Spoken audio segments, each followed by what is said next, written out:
Howdy folks, it's Chris here with Zone Zero California, still in Hollywood, part 2. In the first video we started out at Hollywood and Vine and then ended up going into Beechwood Canyon. For part 2 here, I'm just down the street from the Hollywood Bowl. Over here to my right is Hollywood and Highland.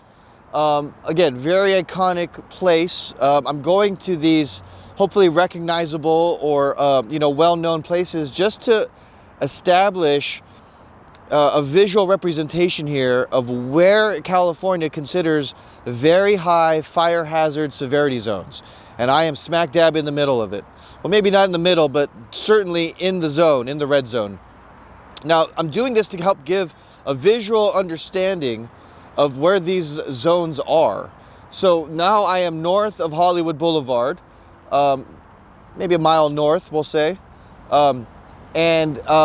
Hollywood Boulevard is a really good line to keep in mind when you're trying to figure out where these very high fire hazard severity zones are. As I mentioned in the first video, we started off in Hollywood and Vine and went up to Beechwood Canyon, taking a drive around, pointing out, all the different wood fences and landscaping, trees that would fall in this Zone Zero, right, category.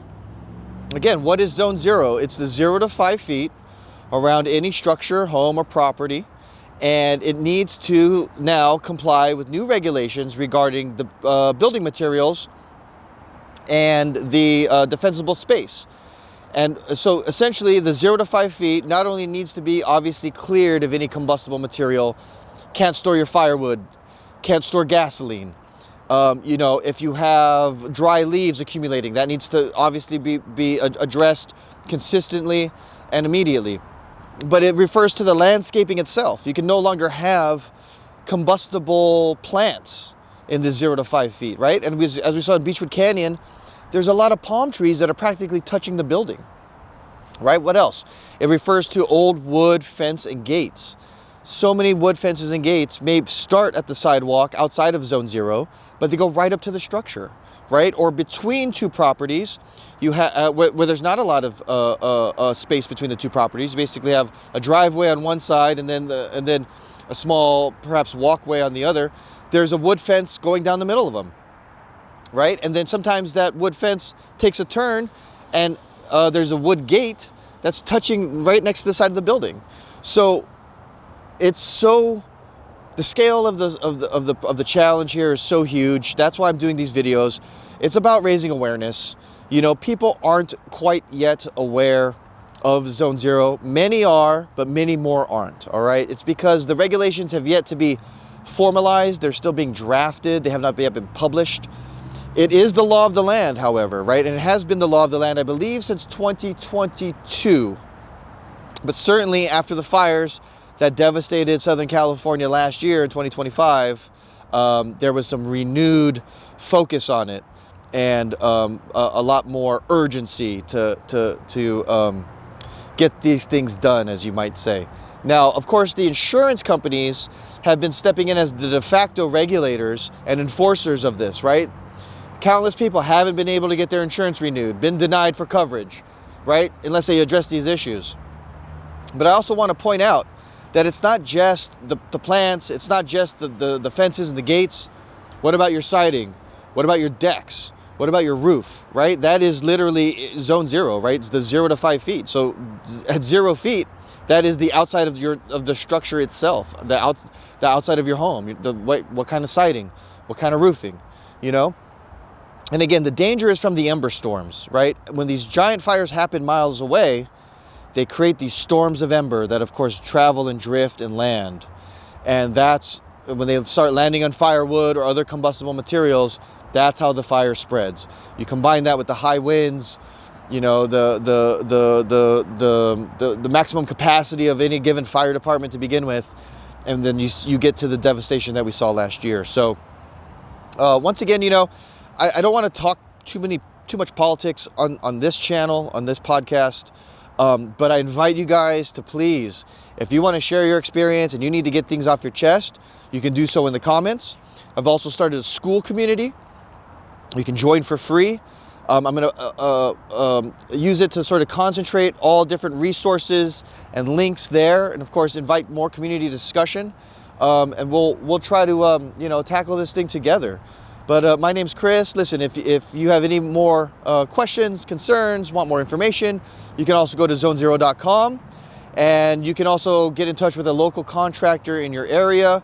Of course, we're looking to build partnerships and relationships and only refer or prioritize referring contractors who are on the approved list of vendors with CAL FIRE. So that's something we're working on. Go to the website, join our school community, leave a comment. We're going to take a drive around Hollywood here, part 2. We'll see you guys later. Thanks. We're driving down Highland towards Hollywood Boulevard here, just to kind of give you guys a sense of just exactly, you know, how urban really developed this whole area is. And this is all fire hazard severity zone. Okay, this is Franklin Avenue. And that goes back towards Beechwood Canyon. That's a very historic part of Hollywood back there too. But look, this is like tourist central. All right, Hollywood and Highland is like one of the most famous parts of Hollywood. It's basically the Times Square of Hollywood, right? Your Glow's Hotel. You have, you know, I don't forget what the name of this mall is, but you know, there's a giant mall right here, right? Hollywood and Highland is very historic, very densely urban and high foot traffic area. And this is all in the middle now of what CAL FIRE has declared a very high fire hazard severity zone, right? So we'll take a look here. But again, if you're familiar, you know that this is probably the most iconic intersection. I mean, you have Ripley's, believe it or not, over there, right? You have this iconic historic building. You're gonna see once we turn the corner here, I mean, anything and everything you know about Hollywood is probably on this one block. Jimmy Kimmel shoots his TV show here. The Dolby Theater, where they often have the Academy Awards, is here. This block actually gets shut down when they have a movie premiere. And I'll tell you what, they have a movie premiere, I think, almost every week, every Tuesday. They literally shut down this block from Highland here up to the right here where we're gonna go, right? The El Capitan Theater, right? Jimmy Kimmel right next door. You have the Dolby Theater.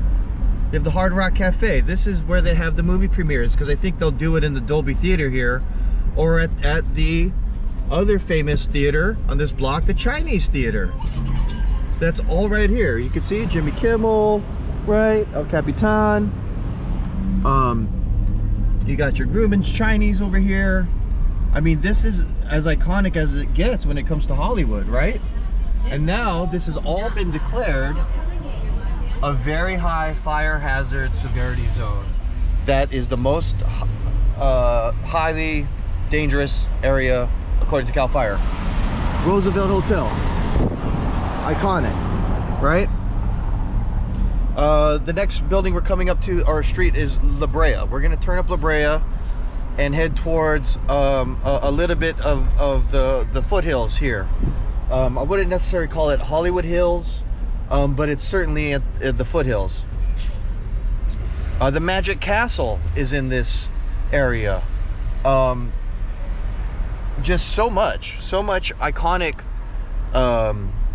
so much iconic stuff is here. And again, Hollywood Boulevard now, which I'm on, has now been sort of set as the de facto line, edge, or beginning of the very high fire hazard severity zone in Los Angeles. And it runs all the way west across down into the Santa Monica Mountains. So we're gonna take just a quick drive into this neighborhood. You know, Runyon Canyon is also over here. I mean, I could probably do a part 3 just doing around Runyon Canyon. You know, I can't stress the point enough. You know, we just need to drive around a couple blocks for you guys to see what's going on, and just like how big of a challenge and how much people and property this truly impacts. So I'm on La Brea now. I'm headed up towards Franklin. Actually, we're gonna hit a left on Franklin here, head towards Runyon Canyon. If you know, you know. If you don't know, Runyon Canyon is a park where many people go to hike locally. You get some cool views up there, obviously. And, you know, as you go up the canyon, basically, once you're at the top of the canyon, I would say you're properly in the Hollywood Hills. So, you know, that's all right now very high fire hazard severity zone. This is all this is all very high fire hazard severity zone, and a lot of people live here. So I'm just waiting for the light to turn so we can go into the neighborhood here. You're getting a real Hollywood travel vlog experience, I guess you could say, sitting in traffic, right? But nevertheless, I just want to drive around it for a little bit and continue just to point out all of the landscaping that's going to be affected, right? All of the old wood fences and gates that are going to need to be addressed. Notice which houses have, you know, stucco siding versus, you know, wood siding, right? And then not to mention the roofs, right? So, or decks, you know, obviously as you get higher into the hills, more people will probably have decks, you know, and decks are traditionally made using hardwoods. Now, I will say this, there are hardwoods that CAL FIRE has cleared and approved for use, essentially declaring them Class A non-combustible materials. So, all right, now that we're in the neighborhood, you know, of course, you've got a lot of multi-unit buildings. You can see over here through my window, perhaps, that there's a lot of like, you know, apartment buildings and stuff. But here, let me just turn this around and just look at the landscaping as I drive around here. Right, look at all the landscaping that's right up next to the buildings. Trees touching the buildings, right? Grass, shrubbery, there's more trees, right? All bamboo. Oh, that's probably some of the worst stuff right there as far as combustible landscaping, right? Look at all this, right? So again, it's the 0 to 5 feet. Well, what about the trees? The trees go up high, and if the trees touch the side of the building, you're in your zone 0 issue. Now this, I believe, we're getting close to Runyon Canyon. This might even be the street Runyon Canyon entrance is on. Yep, it is. So again, this is a lot more. Look at this house right here. All of that's all touching the building, right? All that landscaping, right? Now over here, you got what appears to be wood siding, right? Now this is stucco. But you got trees. Look at this, palm trees right here. Those will need to be replaced. And of course, Runyon Canyon Park entrance is right at the top of this cul-de-sac. All those people walking up there, they're going to Runyon Canyon. So, just trying to be also, you know, cognizant of drivers while I record this, because this is probably not the greatest thing to be doing while driving, holding a GoPro. But that's why I use the GoPro and not the bigger camera. But again, look at this street. Just look at this street. This canopy cover here. Beautiful, great. But what about how close it is to the buildings? Right? Here you go. Look at these decks. These decks, these patios all have wood railings. Right? That's got to go. Okay. Now this looks like fake or composite wood here. So that might be okay. Right? But look at all this, again, landscaping, trees, right? How close is it to the building, right? Palm trees, close to the building. All these trees, close to the building. So that's been, I think, some of the biggest complaints so far. You know, people are obviously going through like the community feedback process, and there's a lot of complaints. But you know, this is just part of Hollywood. I'd say we're closer to West Hollywood now, so I'm gonna go a little bit. I'm gonna recheck my map and find a good part of West Hollywood to make my next video at. I'll see you guys later. Once again, my name's Chris, Zone 0 California. If you have any questions, need more resources, go there. If you want to get in touch with a local contractor through Zone 0 California, we're going to be prioritizing vendors approved on the CAL FIRE vendor list, contractors approved on the CAL FIRE vendor list, and join our school community if you want to join the conversation, or just leave a comment here, guys. Thanks.